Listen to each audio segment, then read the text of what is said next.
할렐루야. 7월 16일 피소스 큐티 영상 시작하겠습니다.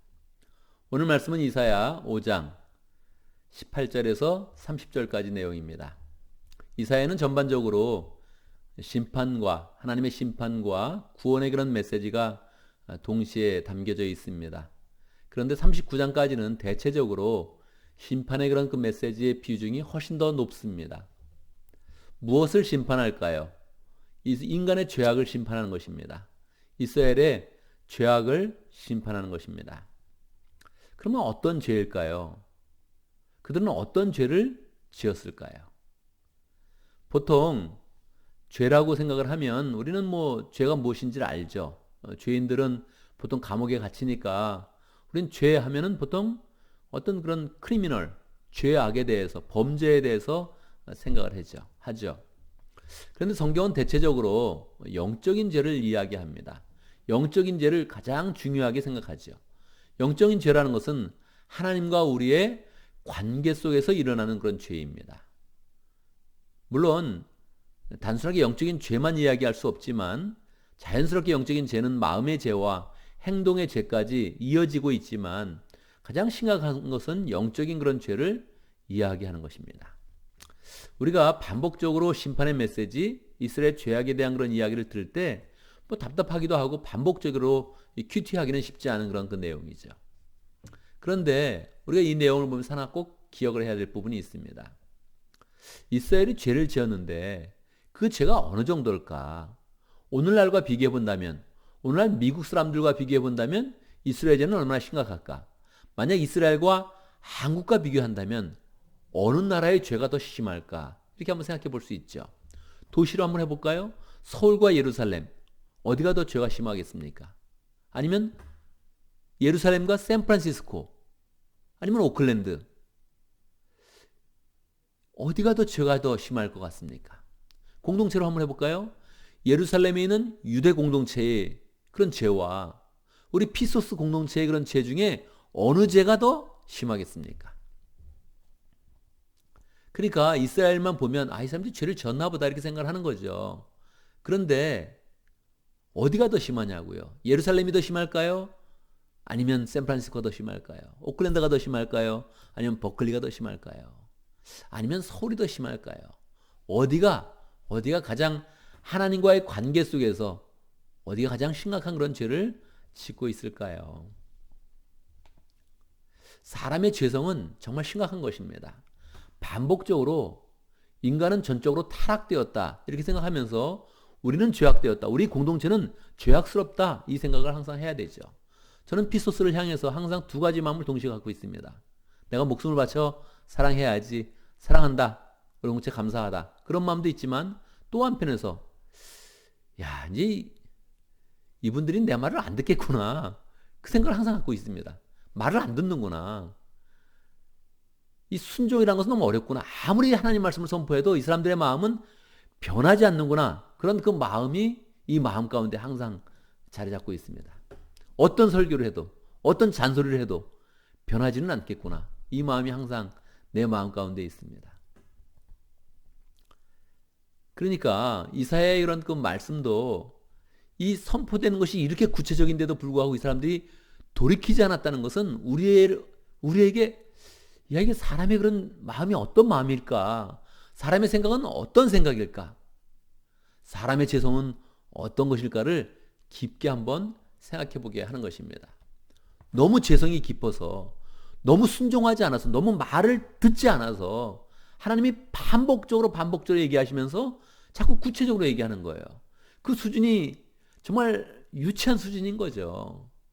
그 수준이 하나님이 위험을 나타내기는커녕 유치하게 나타난 것입니다. 왜? 하나님이 사랑하니까 그 내용이 계속 이야기를 해도 이렇게까지 안 듣는구나, 이렇게 자세히 얘기해도 안 듣는구나, 우리는 그것을 이해하면서 이 말씀을 접근을 해야 되는 것입니다. 18절 한번 보겠습니다. 거짓으로 끈을 만들어 악을 잡아당기며 술의 끈을 잡아당기시 죄를 끌어다니는 자들에게 재앙이 닥친다. 죄가 있다는 거예요. 그 공동체가 죄가 있고, 그 도시가 죄가 있고, 그 나라가 죄가 있다는 거예요. 어떤 죄가 있을까? 하나님을 잊어버리는 그런 죄죠. 하나님께 온전히 찬송하지 않고 하나님과 관계를 맺지 않고 하나님께 예배하지 않는, 온전히 예배하지 않는 그런 죄를 말하는 것입니다. 19절 기껏 한다는 말이 하나님더러 서두르라고 하여라. 그분이 하시는 일을 빨리 하시라고 하여라. 그래야 우리가 볼 게 아니냐. 계획이 빨리 이루어지라고 하여라. 우리도 그런 얘기 하잖아요. 하나님 뜻이 이루어지길 바랍니다. 하나님 뜻이 성취되길 바라지. 모든 것이 다 협력해서 하나님의 뜻이 이루어질 것이다. 대충 이렇게 이야기하는 거예요. 진짜 하나님을 섬기지 못하면서, 진짜 열정을 하나님을 사랑하지 못하면서 그냥 하나님의 뜻은 다 이루어져야지. 그래, 하나님의 뜻이 이루어지는 것을 보고 싶어. 이렇게 이야기한다는 거죠. 유대교 공동체가 그랬다는 거예요.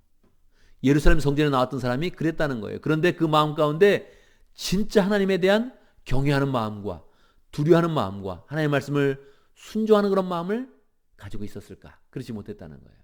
하나님 이것을 보고 참지 않는 거예요. 영적인 죄, 영적인 긴장감이 없는 거죠. 말은 종교적인 말도 하고 성경의 이야기도 하지만 실제적인 영적인 그런 각성이 없었다는 거예요. 영적인 각성이 없으면 반드시 그것은 육체적인 죄로 나오는 것입니다. 20절 악한 것을 선하다고 하고 선한 것을 악하다고 하는 자들, 어둠을 빛이라고 하고 빛을 어둠이라고 하고 쓴 것을 달다고 하고 단 것을 달다고 하는 자들에게 재앙이 닥친다. 육체적인 죄가 있으면 반드시 그 행위로 나오는 거죠. 육체적인 죄가 나오는 거죠. 21절 육체적인 죄가 한번 시작되면 방탕한 삶으로 나오는 것입니다. 스스로 지혜롭다 하고 스스로 슬기롭다는 자들에게 재앙이 닥친다. 포도주쯤은 말로 마시고 온갖 독한 술을 섞어 마시고도 끄떡하지 않는 자들에게 재앙이 닥친다. 여러분 술 마십니까? 안 마시네요. 할렐루야, 감사합니다. 뭐 여기서는 진짜 술일 수도 있고요. 아니면 방탕한 삶. 사람마다 방탕한 방식이 있거든요. 사람마다. 어떤 사람은 성적으로, 어떤 사람은 돈에 취해서, 어떤 사람은 욕심을 내면서, 어떤 사람은 진짜 술을 마시면서 방탕하는 것이거든요. 어떤 사람은 게임에 빠지고 어떤 사람은 도박에 빠지는 거죠. 자기 삶에 방탕한 그런 방식이 있다고요. 방탕한 삶으로 나간다는 거예요. 한번 방탕하면 그 사람은 반드시 타락한 삶으로 나갑니다. 23절 그들은 뇌물을 받고 악인은 의롭다 하고 의인의 정당한 권리를 빼앗는구나. 그래서 이제 24절에 심판이 나오는 거예요. 이게 심판된다 이제. 그래서 이러한 모든 삶의 결론을 24절 마지막 부분에서 이야기하는 거예요. 그들은 만군의 주님의 여호와 율법을 버리고 이스라엘의 거룩한 분의 말씀을 멸시했다. 너 이거 잘못했어 이렇게 얘기했는데 결국은 방탕하고 타락하고 그런 삶이 나왔는데 실제적인 문제는 무엇이냐? 하나님의 말씀을 버리고 이스라엘의 거룩한 분의 말씀을 멸시했다는 거예요. 하나님을 멸시한다는 거예요. 하나님을 무시한다는 거예요. 이게 가장 큰 죄악입니다. 하나님을 무시하면 어떤 일이 일어납니까? 하나님의 심판이 구체적으로 임하는 거예요. 그래서 25절 그러므로 주님께서 백성들에게 진노하셔서 손을 들어 그를 치시니 산들이 진동하고 사람의 시체가 거리 한가운데 버려진 쓰레기와 같다. 뭐 진짜 시체가 왔다 갔다 하는 것일 수도 있고요. 이것은 노랫말이니까 영적으로 죽은 사람들이 왔다 갔다 하는 것일 수도 있습니다. 어차피 뭐 죽어진 거예요. 영적으로 죽어진 거예요. 그러면 뭐 사람이 살았다고 움직이나 뭐 그냥 쓰레기처럼 움직이는 거죠. 죄인인 사람, 영적으로 타락한 사람, 하나님 관계가 끊어진 사람이 움직이는 모습은 동물만도 못합니다. 차라리 동물이 낫지. 이 사람이 주는 그런 피해는 너무너무 세상에 큰 것이죠. 그래도 주님께서는 진노를 풀지 않으시고 심판을 계속하시려고 여전히 손을 들고 계신다. 하나님의 심판이 다가왔다는 거예요. 그래서 하나님의 심판이 구체적으로 임하는 것입니다. 어떻게 해요? 이웃 나라가 쳐들어오면서, 이웃의 강대한 그런 나라가 쳐들어오면서. 어떤 나라가 있을까요? 당시에는 아수리아가 먼저, 이사야 시대에 아수리아가 먼저 쳐들어오게 됩니다. 그리고 뒤이어서 이사야가 거의 사역을 마칠 때쯤에는 이제 바벨론이 일어나서 치는 거예요. 무서운 그런 나라고 이스라엘이 대항할 수 없는 그런 나라가 일어나서 그들을 치게 되는 거예요. 주님께서 깃발을 올리셔서 먼 곳의 민족들을 부르시고 휘바람으로 그들을 땅끝에서부터 부르신다. 그들이 빠르게 달려오고 있다. 이웃 나라가 쳐들어오는 거예요. 그들 가운데 아무도 지쳐있거나 비틀거리는 사람이 없고 졸거나 잠자는 사람이 없으며 허리띠가 풀리거나 신발끈이 끊어진 사람이 없다. 이웃 나라가 쳐들어오는데 무섭게 쳐들어온다는 거예요. 그들의 화살은 예리하게 날이 서 있고 모든 활시에는 쏠 준비가 되어 있다. 이제 심판이 얼마나 구체적인지 계속 그렇게 구체적으로 나열되어 있는 거예요. 마지막 30절 마지막 부분만 보겠습니다. 바로 그날에 그들이 이스라엘 이 백성을 보고서 바다의 성난 파도같이 함성을 지를 것이니, 함성을 지르면서 그들에게 다가오는 거예요. 얼마나 무섭겠습니까? 사람이 그 땅을 둘러보면 거기에는 흑암과 고난만 있고 빛마저 구름에 가려져 어두울 것이다. 그래서 심판으로 5장이 맞춰지는 거예요. 왜 그렇습니까? 이게 금문교처럼, 골든게이트 브릿지처럼 두 기둥이 있는데 두 기둥의 역사적 사실이 있는데 6장부터는 이제 산문으로 이어지는 거거든요. 6장, 8장, 9장까지, 6장, 8장, 7장, 6장, 7장, 8장까지 산문으로 이어지는데, 이 세 장이 산문으로 이어질 때 이 기둥으로 나가기 전에 심판의 메시지를 명확히 말하고 다시 그 상황을 이야기해주고, 그 현재의 그런 상황을 이야기해주고 다시 노랫말이 이어가고 다시 상황을 이야기하고 다시 예언이 이어지는 그런 내용으로 이사야가 진행되고 있는 것입니다. 그래서 오늘은 이 첫 번째 기둥을 만나기 전에 마지막 노래가 심판으로 마치는 거예요. 왜 심판으로 마칩니까? 마음속에 두려워하는 마음을 갖고 돌이키라는 거예요. 하나님이 심판을 구체적으로 이야기할 때 어떤 마음이겠습니까? 너 큰일 났다. 너 이렇게 당할 거야. 너 이렇게 힘들 거야. 너 이렇게 어려움을 당할 거야. 너는 이렇게 죽을 거야. 이렇게 말할 때 하나님의 마음이 어떠하겠습니까? 하나님도 그런 말씀을 하시기가 싫으셨겠죠. 그런데 이 백성이 돌이키지 않으니까 돌이키려고 하나님이 강하게 역사하면서 그들 마음 가운데 호소하고 있는 것입니다. 하나님의 심판의 메시지는 하나님의 사랑이며 하나님이 돌이키기를 간절히 원하면서 하시는 그런 호소의 말씀인 것입니다. 오늘 말씀은 하나님의 심판이 선포되었다는 것이죠. 구체적으로 선포되었다. 왜요? 사람의 죄성이 깊기 때문입니다. 사람의 죄성은 무엇입니까? 영적인 죄로 시작되는 것입니다. 영적인 죄는 결국 육체적인 죄, 방탕하는 그런 죄까지 쭉 흘러가게 되어 있습니다. 그런데 이런 죄를 볼 때 영적인 죄였기 때문에 우리의 죄도 함께 보아야 됩니다. 우리의 죄. 우리는 하나님과 어떤 관계를 맺고 있는가? 우리는 어떻게 살고 있는가? 어떻게 살고 있는가? 영적으로 우리는 어떻게 살고 있는가? 이것을 우리가 함께 잘 봐야 되죠. 영적인 죄를 져서 하나님을 잊어버리면, 하나님을 멸시하면 반드시 하나님의 심판이 임한다는 것입니다. 구체적으로 임한다는 것입니다. 오늘 말씀이 구체적으로 표현되어 있죠. 그러나 그 목적이 예언적도 아니고 운명적도 아니고, 이것이 뭐 그냥 운명으로 저주하는 것도 아니고 하나님이 돌이키시기를 원하시는 것이니까 우리는 항상 하나님께로 돌아간다. 이 마음을 가지고 우리가 살아가야겠습니다.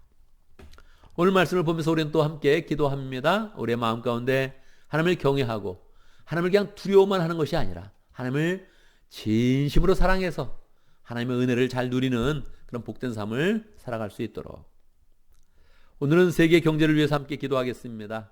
세계 경제가 미중 무역이 계속 마찰을 일으키면서 계속적으로 무역 분쟁이 일어나고 있습니다. 이러한 일들은 큰 나라에 대한 그런 일들인데, 나라에 대한 일들이 결국 회사에 영향을 끼치고 회사에 다니는 모든 사람들에게 영향을 끼치게 되어 있습니다. 무역 분쟁 없이 서로 도우면서 잘 살면 세계가 얼마나 좋겠습니까? 얼마나 사람들이 좋겠습니까? 많이 번 사람들은 또 가난한 나라를 도와주고, 그렇게 세계가 화목하게 살면 하나님이 얼마나 좋아하시겠습니까?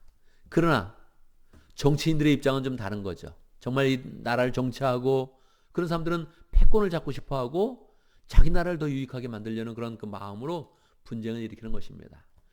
누구나 그 자리에 있게 되면 다 그렇게 하게 됩니다. 저도 정치를 하게 되면 반드시 무역 분쟁을 일으켜서 우리나라를 더 좋게 만들 것입니다. 그러니까 그 자체를 나쁘다고 할 수 없는데 이것이 인간의 그냥 수준의 문제인 것입니다. 인간은 다 그러합니다. 그래서 우리가 잘 기도하면서 세계가 더 평화롭고 서로를 위하는 마음으로 잘 살아갈 수 있도록 기도하면 좋겠습니다. 코로나 바이러스, 이것도 세계가 함께 잘 협력해서 잘 퇴치해야 될 그런 그 문제입니다. 하나님께서 긍휼히 여겨주시고 또 병에 걸린 사람도 고쳐주시고 치료약도 잘 개발할 수 있도록 우리 함께 계속적으로 기도해야겠습니다. 코로나 바이러스 때문에 가장 크게 나타난 현상은 미국이 리더십을 상실했다는 것입니다. 미국의 그런 민낯을 그대로 자꾸 보여주면서 리더십이 상실됐다는 것입니다. 이것도 세계의 큰 위기입니다. 좋지 않은 영향으로 나타날 것입니다. 하나님께서 잘 이것이 마무리되어지고 정리될 수 있도록 우리 함께 기도하면 좋겠습니다. 이러한 시기는 우리가 영적으로 잘 부흥할 수 있는 시기입니다. 교회 부흥을 위해서 잘 기도하면 좋겠고, 오늘은 동아시아 목장을 위해서 기도하면 좋겠습니다. 동아시아 목장에 새로운 목자가 세워지면서 어제 두 번째 신임 목자 목녀 교육하는 시간을 가졌습니다. 하나님께서 또 잘 목자 목녀를 세워주시고 또 동아시아 목장을 통해서 하나님께서 영광 받으시도록 함께 기도하면 좋겠습니다. 제가 먼저 기도하고 우리 함께 기도하는 시간 갖도록 하겠습니다. 기도합니다. 하나님의 사랑과 크신 은혜를 찬양합니다. 죄인들을 바라보면서 심판의 메시지를 선포하시지만 그 심판의 메시지 가운데서도 사랑을 담으시고 돌이키기를 촉구하시면서 우리의 그런 회개를 기다리시는 하나님을 찬양합니다.